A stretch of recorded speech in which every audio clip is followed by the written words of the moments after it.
ಮೂರನೇ ಬಾರಿ ಪ್ರಧಾನಿಯಾಗಿ ನರೇಂದ್ರ ಮೋದಿ ಮತ್ತೊಮ್ಮೆ ಗದ್ದುಗೆಯನ್ನ ಏರಿದ್ದಾರೆ. ನೂತನ ಪ್ರಧಾನಿಯಾಗಿ ಪಟ್ಟಾಭಿಷಿಕ್ತರಾಗಿರುವಂತಹ ನರೇಂದ್ರ ದಾಮೋದರ್ ದಾಸ್ ಮೋದಿ ಮೊದಲ ದಿನವೇ ದೇಶದ ಅನ್ನದಾತರಿಗೆ ನಮೋ ಅಂದಿದ್ದಾರೆ. ಕಿಸಾನ್ ಸಮ್ಮಾನ್ ಯೋಜನೆಯ ಹಣ ಬಿಡುಗಡೆಗೆ ಸಹಿ ಹಾಕುವ ಮೂಲಕ ಪ್ರಧಾನಿ ಹುದ್ದೆಯ ಕಾರ್ಯವನ್ನ ಆರಂಭ ಮಾಡಿದ್ದಾರೆ. ಈ ಮೂಲಕ ಮೊದಲ ದಿನದ ಕಾರ್ಯವನ್ನ ಸ್ಮರಣೀಯವಾಗಿಸಿದ್ದಾರೆ. ಬಳಿಕ ನೂತನ ಸಚಿವರ ಜೊತೆಗೆ ಕ್ಯಾಬಿನೆಟ್ ಮೀಟಿಂಗ್ ಅನ್ನು ನಡೆಸುವ ಮೂಲಕ ಪ್ರಮುಖ ವಿಚಾರಗಳ ಬಗ್ಗೆ ಚರ್ಚೆಯನ್ನು ಮಾಡಿದ್ದಾರೆ.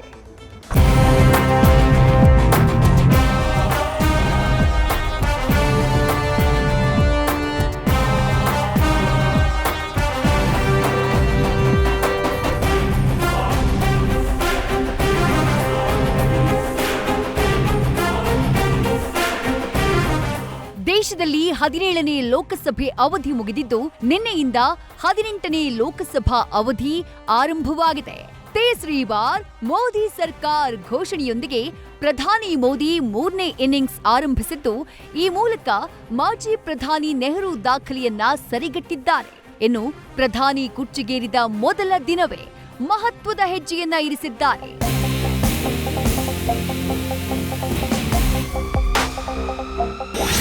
ಅಧಿಕಾರಕ್ಕೇರಿದ ಮೊದಲ ದಿನವೇ ನಮೋ ಜೈ ಕಿಸಾನ್. ಕಚೇರಿಗೆ ಆಗಮಿಸಿದ ಪ್ರಧಾನಿ ಮೋದಿಗೆ ಚಪ್ಪಾಳೆ ಸ್ವಾಗತ. ಮೋದಿ ನೂತನ ಪ್ರಧಾನಿಯಾಗಿ ಪ್ರಮಾಣ ವಚನ ಸ್ವೀಕರಿಸಿದ ಮರುದಿನವೇ ಪ್ರಧಾನಿ ಹುದ್ದೆಯ ಕಾರ್ಯಭಾರ ಆರಂಭಿಸಿದ್ದಾರೆ.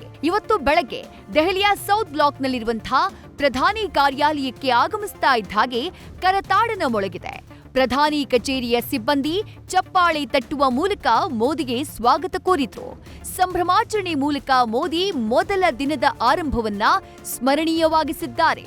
ಇದೇ ವೇಳೆ ದೇಶದ ಬೆನ್ನೆಲುಬಾಗಿರೋ ರೈತರನ್ನ ಪ್ರಧಾನಿ ಮೋದಿ ನೆನೆದಿದ್ದಾರೆ. ರೈತರ ಕಲ್ಯಾಣ ಯೋಜನೆಯಾದ ಕಿಸಾನ್ ಸಮ್ಮಾನ್ ನಿಧಿಯ 17ನೇ ಕಂತು ಬಿಡುಗಡೆ ಮಾಡುವ ಮೊದಲ ಫೈಲ್ಗೆ ಸಹಿ ಹಾಕಿದ್ದಾರೆ. 20,000 ಕೋಟಿ ರೂಪಾಯಿ ಬಿಡುಗಡೆ ಮಾಡುವ ಕಡತಕ್ಕೆ ಸಹಿ ಹಾಕಿದ್ದು, ದೇಶದ 9.3 ಕೋಟಿ ರೈತರಿಗೆ ಈ ಹಣ ಜಮೆಯಾಗಲಿದೆ. ಕಿಸಾನ್ ಸಮ್ಮಾನ್ ಯೋಜನೆಯಲ್ಲಿ 4 ತಿಂಗಳಿಗೆ ಒಮ್ಮೆ 2,000 ಕೋಟಿ ರೂಪಾಯಿ, ವರ್ಷಕ್ಕೆ 6,000 ರೂಪಾಯಿ ನಿಧಿಯ ಮೂಲಕ ರೈತರ ಖಾತೆಗೆ ಹಣ ಜಮೆಯಾಗ್ತಾ ಇದೆ. ಇನ್ನು ತಮ್ಮ ಮೊದಲ ದಿನದ ಕಾರ್ಯದ ಬಗ್ಗೆ ಟ್ವೀಟ್ ಮಾಡಿರುವ ಪ್ರಧಾನಿ ಮೋದಿ, ರೈತರ ಕಲ್ಯಾಣಕ್ಕಾಗಿ ನಮ್ಮ ಸರ್ಕಾರ ಸಂಪೂರ್ಣ ಬದ್ಧವಾಗಿದೆ. ಅಧಿಕಾರ ವಹಿಸಿಕೊಂಡ ಬಳಿಕ ರೈತರ ಕಲ್ಯಾಣಕ್ಕೆ ಸಂಬಂಧಪಟ್ಟಂತಹ ಮೊದಲ ಕಡತಕ್ಕೆ ಸಹಿ ಹಾಕಿದ್ದೇನೆ. ಮುಂಬರುವ ದಿನಗಳಲ್ಲಿ ನಾವು ರೈತರಿಗಾಗಿ ಹಾಗೂ ಕೃಷಿ ವಲಯಕ್ಕಾಗಿ ಇನ್ನಷ್ಟು ಕೆಲಸ ಮಾಡೋಕೆ ಬಯಸಿದ್ದೇವೆ ಅಂತ ಹೇಳಿದ್ದಾರೆ. ಪ್ರಧಾನಿ ಮೋದಿ ಮೊದಲ ಸಹಿ ಮಹತ್ವದ್ದಾಗಿದೆ. ಕಳೆದ ಸಾಲಿನಲ್ಲಿ ಜಾರಿಗೆ ತಂದಿದ್ದ 3 ಕೃಷಿ ಕಾಯ್ದೆಗಳಿಗೆ ಭಾರೀ ವಿರೋಧ ವ್ಯಕ್ತವಾಗಿತ್ತು. ಆದರೆ ಈ ಬಾರಿ ಮೋದಿ ಸರ್ಕಾರ ರೈತ ಪರ ನಿಲುವುಗಳನ್ನ ತೆಗೆದುಕೊಳ್ಳುವ ಮೂಲಕ ರೈತರ ಬೇಡಿಕೆಗಳನ್ನ ಈಡೇರಿಸುವತ್ತ ಮಹತ್ವದ ಹೆಜ್ಜೆಯನ್ನ ಇರಿಸಿದೆ.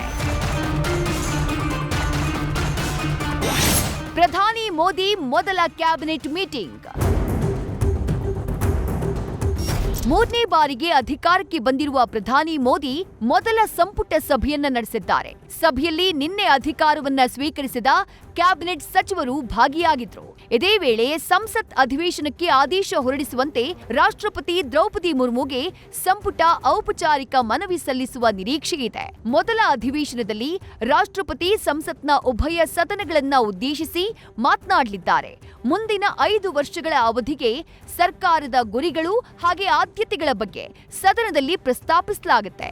ಒಟ್ಟಾರೆ ನೂತನ ಪ್ರಧಾನಿಯಾಗಿ ದರ್ಬಾರ್ ಶುರು ಮಾಡಿರುವ ಮೋದಿ ರೈತರ ಹಣ ಬಿಡುಗಡೆ ಮಾಡುವ ಮೂಲಕ ರೈತ ಸ್ನೇಹಿ ಆಡಳಿತದ ಸಂದೇಶವನ್ನ ನೀಡಿದ್ದಾರೆ.